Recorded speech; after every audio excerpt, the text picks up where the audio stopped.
Welcome to Earth 2, where superheroes exist and comic book talk is the norm. It's your boy MoeCrosby.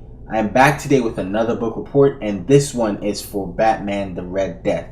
This one is really good, so I want you guys to sit back, relax, and as always, welcome to the planet. Now, the thing about this Batman the Red Death is it's a Dark Knight Metal tie-in, but it's also a single one-shot issue.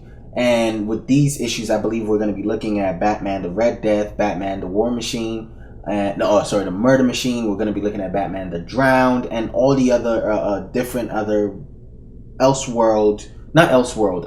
Dark Universe Batman. And it's very appropriate that this Batman story begins on Earth number 52. So this is on Earth 52, and this is in this story we see it begins with the Dark Knight himself, Batman, chasing the Flash, Barry Allen, and trying to, I believe he's asked Barry. I don't know where the story, what the story really is, but I feel like he has asked Barry, like, hey, I need your help with something. I need you to go back in the past and change something. And Barry's like, I can't.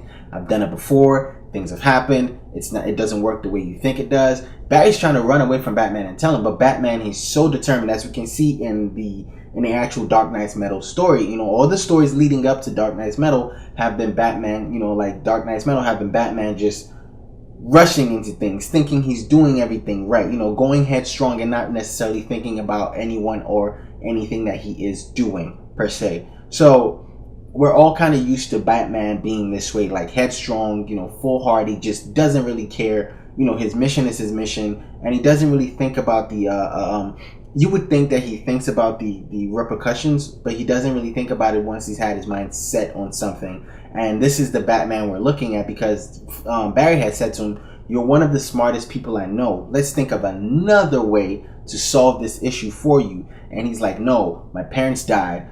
Dick, Todd, he's mentioning all his jokers, and he's saying, like, look, all of this is happening. I can't save them. I need to be able to save them. You are the only one that I know that can actually go back and change things so I can save them.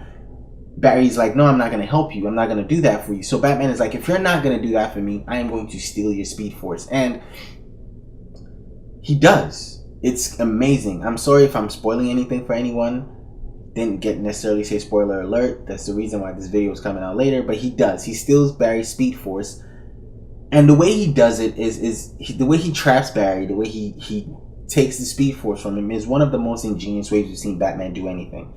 And I feel like this is just the most Batman thing that Batman has ever done. Again, like I said, if you're going through the story from day one of Dark Knight's Metal, which is, the Forge, and Dark Days the Forge, Dark Days the casting, you can see that Bruce Wayne Batman, once he has his mind set on something, he's going all about it. He's going for it. And he steals this. But there is a downside to it, because when he has stolen the Speed Force, he comes back out of the Speed Force. The skies turn red, and he ends up destroying his world. Yes, he does get to save Gotham, but he destroys his world. What I love about this book, or what I love most about it, is while Batman Bruce Wayne is talking, the Flash is still in there. His essence is still in there. He's fighting Batman, or the Red Death, as he calls himself at this point. He's fighting him from the inside. And this is one of the best things you can see, because as Batman, the Red Death, is doing what he's doing, Barry's like, no, don't do this. Bruce, listen to me. Pretty much how Superman said to him, hey, Bruce, you need to listen. But we know in every iteration of Batman, once his mind is set, you can't stop him. And so he ends up destroying his world, but someone at the end of when his world is crumbling or collapsing comes to him and says, look, come out. You're not the only one. There are others like you, and we've been chosen to go. There's another world. Yes, these worlds are getting destroyed. These worlds weren't meant to live forever, because that's how the book starts. It tells you that the Dark Universe wasn't meant to live forever. Worlds live, worlds die. But then there's another Earth that we can all go to, and we can save it from itself, and we can actually sustain that world and make it live forever.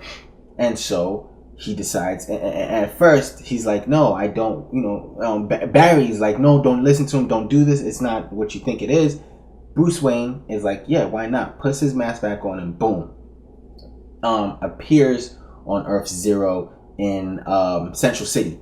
And and so before he appears, we get to see Wally and Iris talking. And they're talking about how she's asked Barry to stay away from her. We need, so what's gonna really happen with you guys? Well, we need time. And boom, Red Death appears. Once he appears again, the sky goes dark. But one thing I noticed is that not only has he stolen Barry's Speed Force, I believe that he steals any speedster's Speed Force and then reverses their powers. So now Wally's getting older at a more rapid rate, as opposed to being able to run and being able to do things.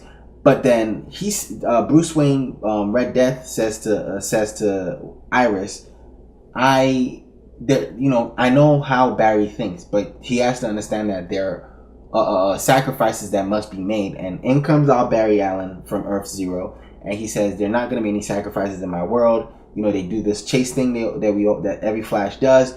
He chases him, catches up to him, and then goes. But then his stream is bats, and he's starting to steal his Speed Force too. And he's like, I'm getting slow, I'm aging. Dr. Fate appears and saves him. Lovely. I love that we get now Dr. Fate is getting into the story, because he was teased in I believe The Forge or The Casting. He was teased in one of those books, and now he's here. Or he probably was teased. He also probably was teased in Dark Knight's Metal #1. Not really sure which one he was teased in.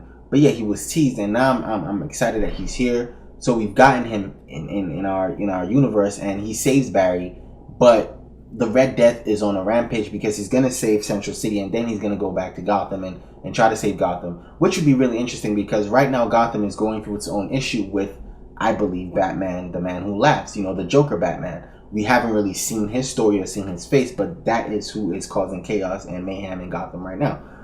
All in all, very, very interesting read. Very strong read. Very strong standalone on its own. I wonder how they're all going to come into play with the Justice League. I'm going to guess that when the Justice League tie happens, we're going to get to see all of them come together and fight each other. But I'm saying right now, it was very, very strong. Very, very... it looked like the bad guy won. We got to see Bruce Wayne just be the most strong and dick-headed person he's ever been. But I still loved the book. I still loved it. But I'm happy. I am happy that I got to see how the Red Death was formed. That it was Batman who was a villain. And so I just want to know how he's gonna end. So I'm gonna be reading all of the tie-ins for you guys. I'm gonna be doing book reports for you guys. I'm gonna be telling you how I feel about them. How I feel about this one, I really liked it. I'm gonna give it a A-, yeah, because it was really good. It was really strong. So I'm ready to see what comes next. I think what comes next after this one is Murder Machine. I'm not sure if that's the Doomsday guy or if that's the cyborg looking one. I'll have to check on it. But yeah, I am very excited about it. So down in the comment section, let me know what you thought about Batman the Red Death. Let me know if you read it, and if I spoiled it for you, I'm very, very sorry. But let me know how you feel about it. Let me know how, what you think the story is going to evolve into, and how or where they're going to meet again, or how they're going to meet again. Let me know if you're going to be reading the other tie-ins, and you're going to be reading the Drowned, Batman the Drowned, and the other Batman standalones. Check us out on Earth 2 Comic Cast on social media, on Twitter, Instagram, and Facebook. We're always going to be there. We're always going to be making noise, updating stuff, as always. Our podcast is coming out. Check out for that. The link should be down here, and I'm also going to drop something in the description bar. This week we had a special appearance on 3 Black Geeks. I want you guys to go back and check that podcast. We talked about Secret Empire again, and talked about a whole other things. And also on that podcast, I was challenged to read Civil War 2. I want you guys to let me know if it's worth the read. Yeah, that's it for Batman the Red Death. It's been your boy MoeCrosby. Thank you for watching. As always, keep reading, keep watching, and go for your long boxes.